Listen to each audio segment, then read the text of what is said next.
channel Ngulik Horor.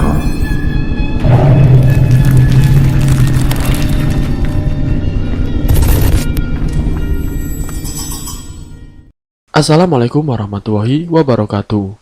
Jumpa kembali di channel Ngulik Horor. Channel ini menceritakan tentang kisah-kisah misteri. Pada kesempatan kali ini saya akan melanjutkan kisah misteri yang berjudul Darah Perempuan Iblis. Yuk, daripada kita lama-lama, langsung saja mari kita lanjutkan ceritanya. Drap, drap, drap, dak, dik, duk. Deru langkah kami berpacu dengan detak jantung yang menderu. Haus, capek, dan letih. Aku akhirnya berhenti setelah tidak sanggup berlari. Berhenti dulu, Sar. Aku capek sekali. Sesak, pintaku kepada Sartika. Sartika yang mendahuluiku lantas berhenti seketika. Matanya menyisir sekitar, raut ketakutan terpancar jelas di matanya. Ayo, Wit, kita cari pertolongan. Kamu gak takut makhluk itu ngejar kita? Mana sepi lagi. Gila, ini orang pada kemana juga? Baru jam segini kok sudah sepi seperti kuburan, omel Sartika. Tangannya menarik paksa tanganku. Sebentar saja, Sar. Aku sudah tidak sanggup, jawabku terengah-engah. Suasana memang sangat mencekam, sepi, tidak ada satu kendaraan pun yang lewat. Persis seperti kota mati, hanya ada suara binatang malam seperti jangkrik yang bersahut-sahutan.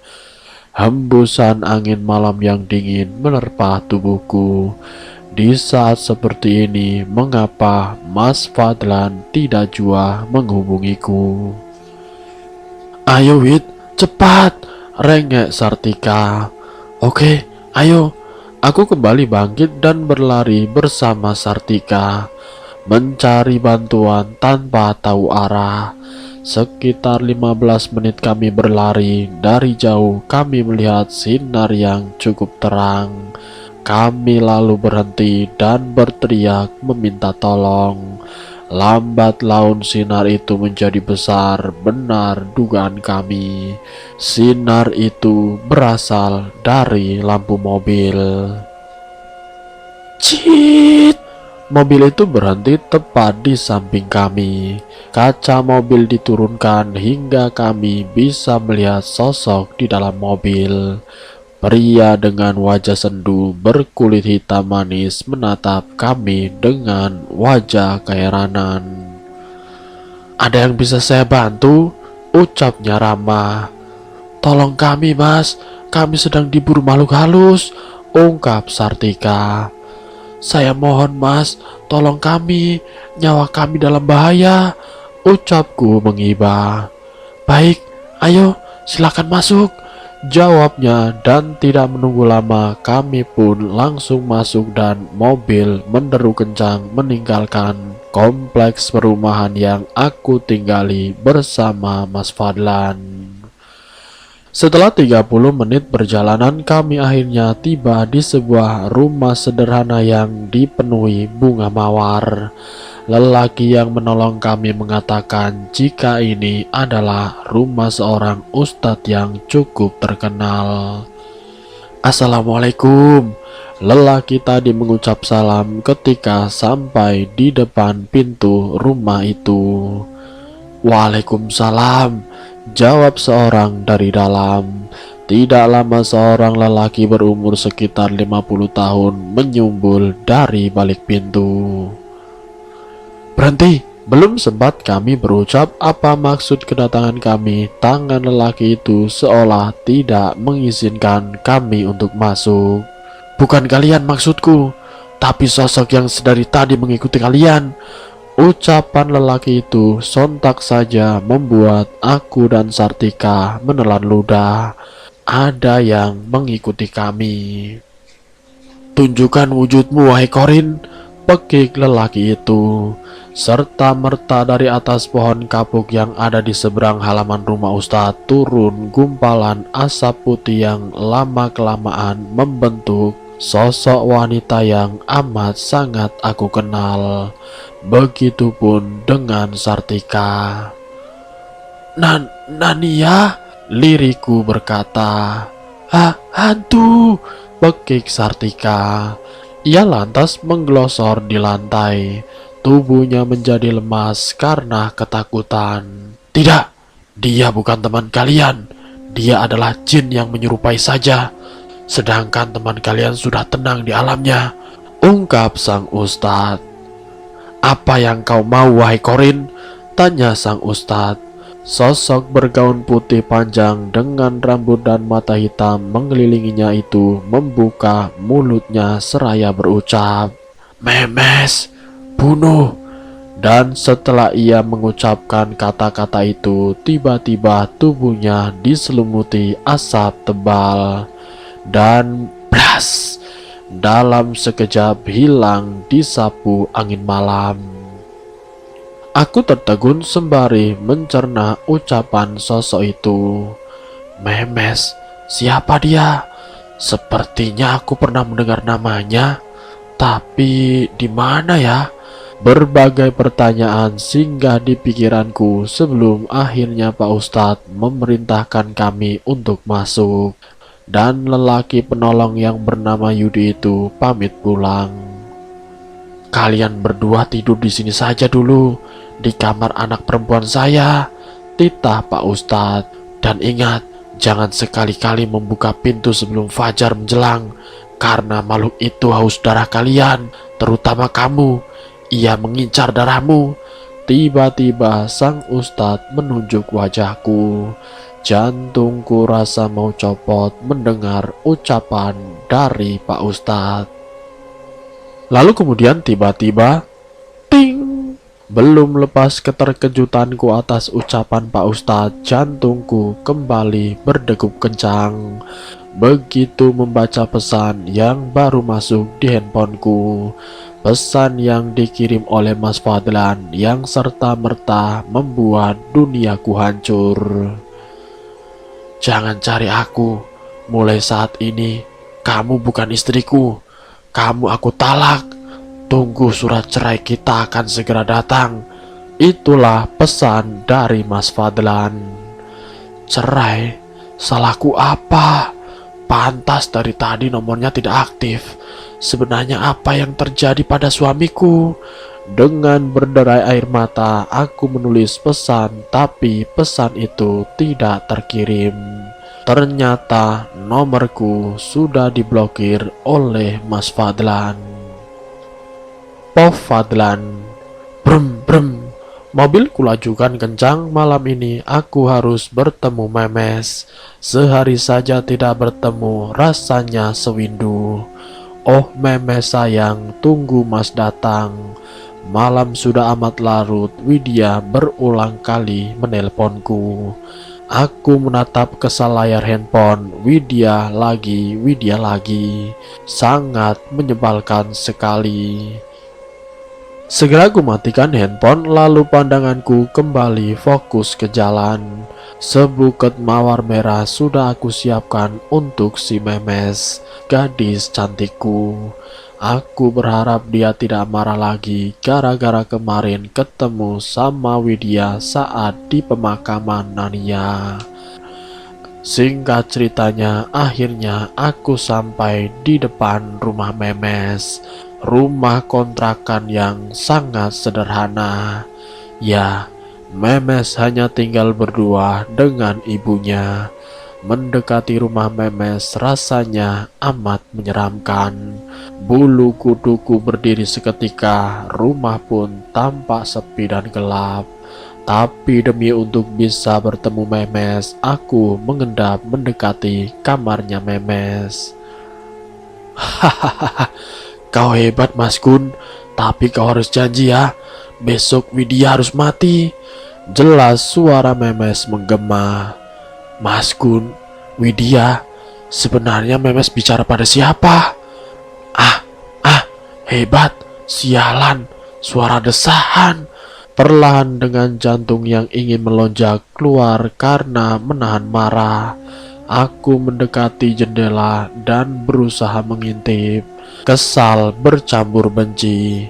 Dalam keremangan kamar yang hanya disinari lampu tidur berwarna merah, kulihat jelas Memes sedang bergumul mesra dengan seorang pria. Sialan, wanita itu mengkhianatiku.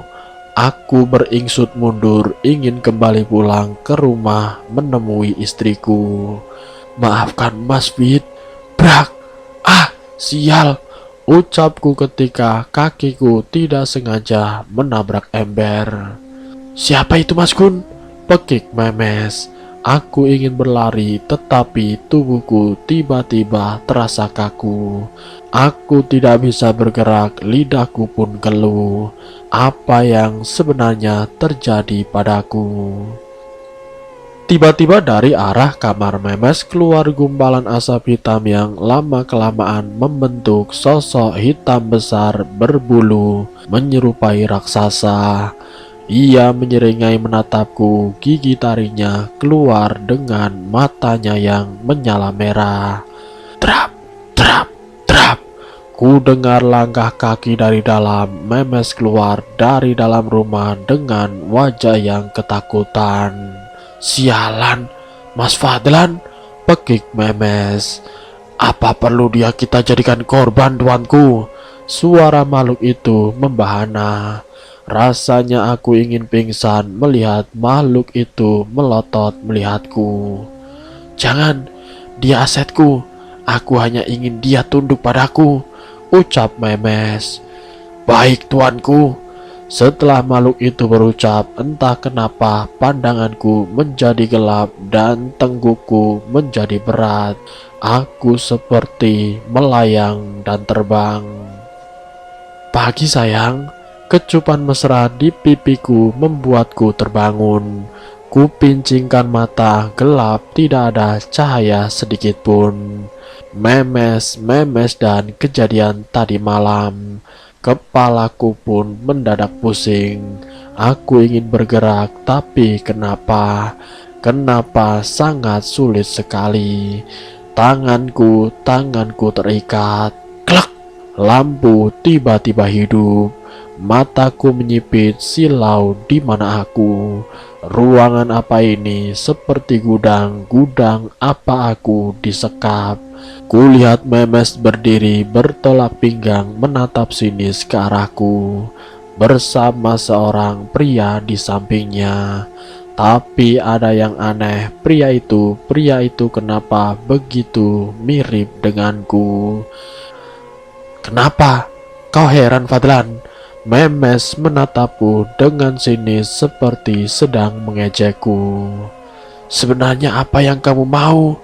Lepaskan Mas sayang, rayuku kepada Memes. Hahaha, kau kira aku bodoh? Hah? Aku tidak butuh dirimu, tapi aku butuh hartamu. Sentak Memes yang nyaris membuat nyaliku menciut. Untuk saat ini kau masih berguna. Setelah hartamu beralih tangan padaku, kau akan aku jadikan tumbal. Hahaha.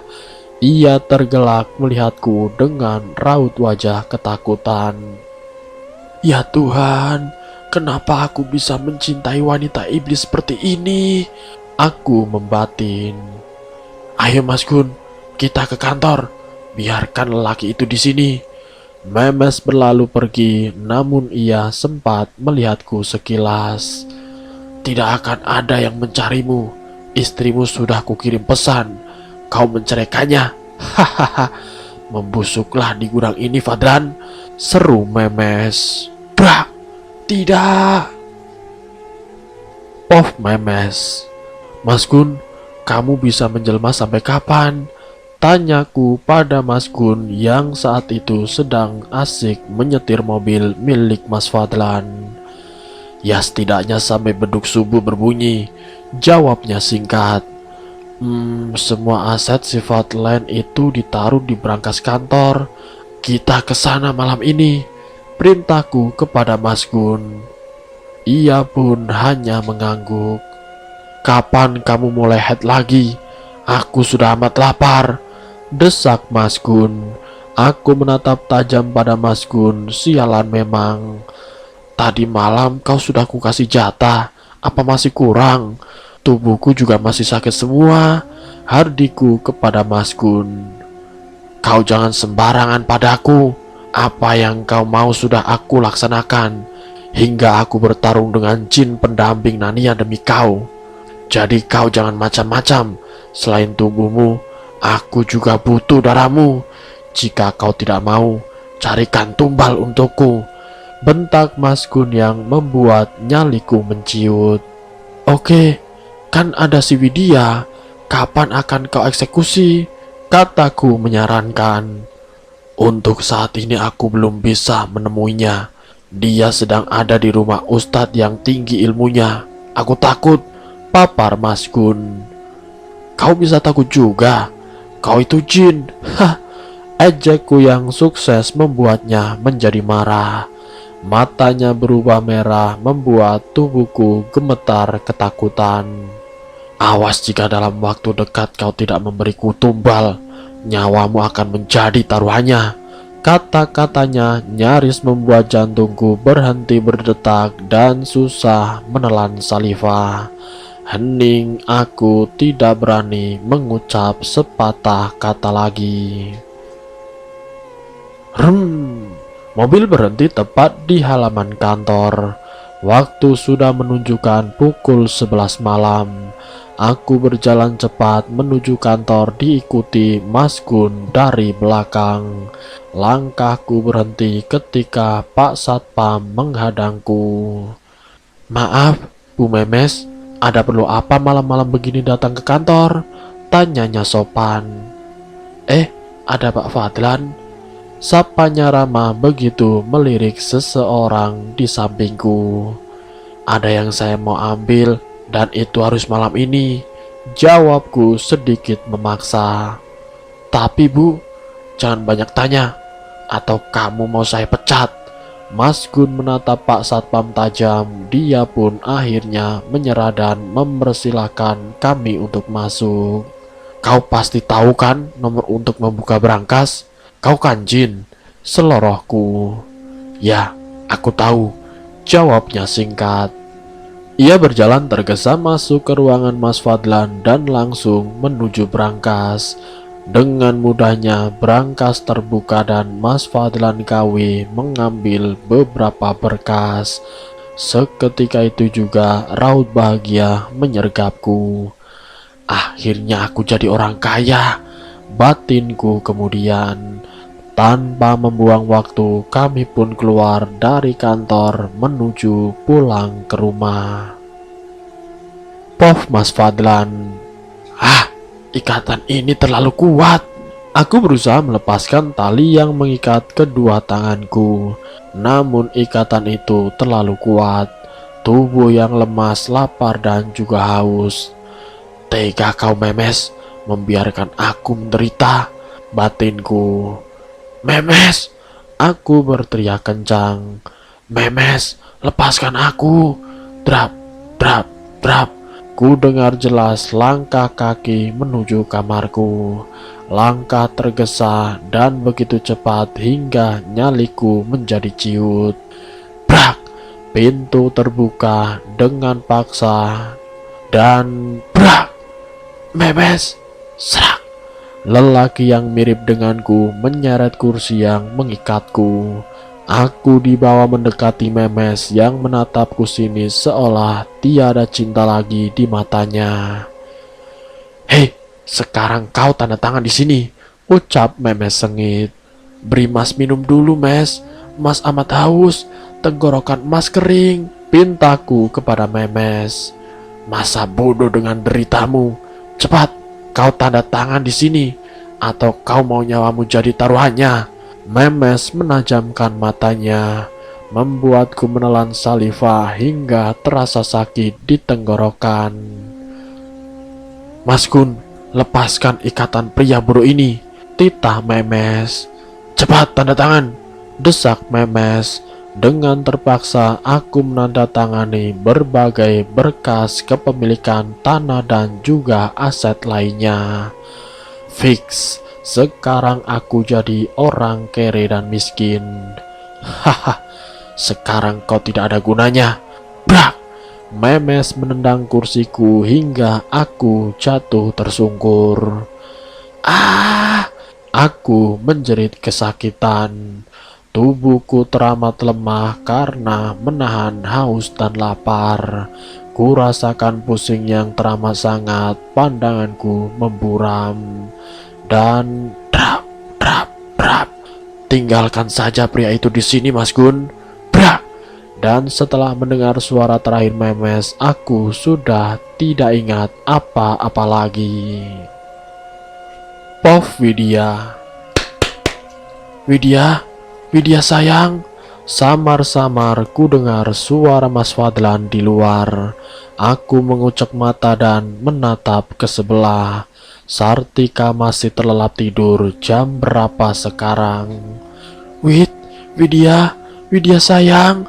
Lagi-lagi ku dengar lirih suara Mas Fadlan di luar. Dengan tertati aku beranjak dari tempat tidur dan melangkah ke ruang tamu. Jangan membuka pintu, apapun yang terjadi. Tiba-tiba terngiang di benakku kata-kata dari Pak Ustadz. Widya, buka pintunya sayang. Suara itu